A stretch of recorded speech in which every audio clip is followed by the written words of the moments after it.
জাতীয় বার্ন ও plastic surgery ইনস্টিটিউটে আরও ভর্তি রয়েছে ম্যাস্টন স্কুল অ্যান্ড কলেজের ৩৬ জন শিক্ষার্থী। তাদের মধ্যে ৪ জন আশঙ্কাজনক ও ৯ জন গুরুতর দগ্ধ অবস্থায় রয়েছে বলে জানান চিকিৎসক।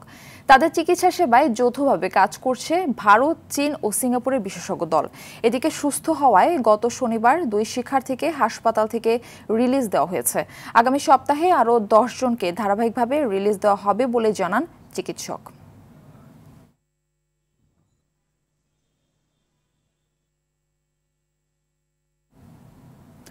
রাজধানী জাতীয় বার্ন ইনস্টিটিউট থেকে আমাদের সঙ্গে সরাসরি যুক্ত হচ্ছেন সহকর্মী আলওয়ান খান।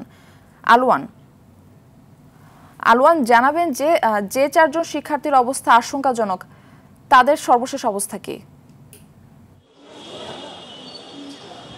মারফি, আইসিইউতে বর্তমানে যে ৪ জন আছে সে ৪ জনের বিষয়ে হাসপাতালের যে পরিচালক নাসির উদ্দিন উনি বিকেলে একটা সংবাদ সম্মেলনের মাধ্যমে তাদের সম্পর্কে কি করা হবে, তাদের সম্পর্কে কি সিদ্ধান্ত নেওয়া হবে সে বিষয়ে তারা জানাবে এই সংবাদ সম্মেলনের মাধ্যমে।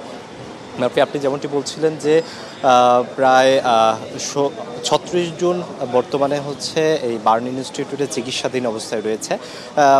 মূলত এই ৪ জনের জন্যই ৪ জনের যে আইসিইউতে অবস্থান করছে আছে সেই ৪ জনকে নিয়েই বর্তমানে চিকিৎসা টিম কাজ করছে এবং তারা মূলত তারা কি করা যেতে পারে অথবা তাদের ভবিষ্যতে তাদেরকে নিয়ে কি সিদ্ধান্ত আসতে পারে সে বিষয় নিয়ে তারা ইতিমধ্যে বৈঠক করেছে। সে বৈঠকের সিদ্ধান্তটা তারা জানাবে। যে ৩৬ জন বর্তমানে আছে চিকিৎসাধীন তাদের মধ্যে 10 জন কিন্তু এর মধ্যে পরিপূর্ণ সুস্থ না হলেও কিন্তু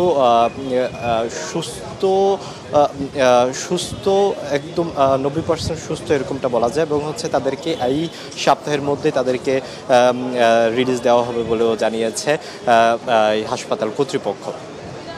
আর বাকি যারা চিকিৎসাধীন আছে তাদেরকে বাংলাদেশ, সিঙ্গাপুর এবং ভারতের যে মেডিকেল টিম আছে তারা সম্মিলিতভাবে তাদের জন্য কাজ করে যাচ্ছে।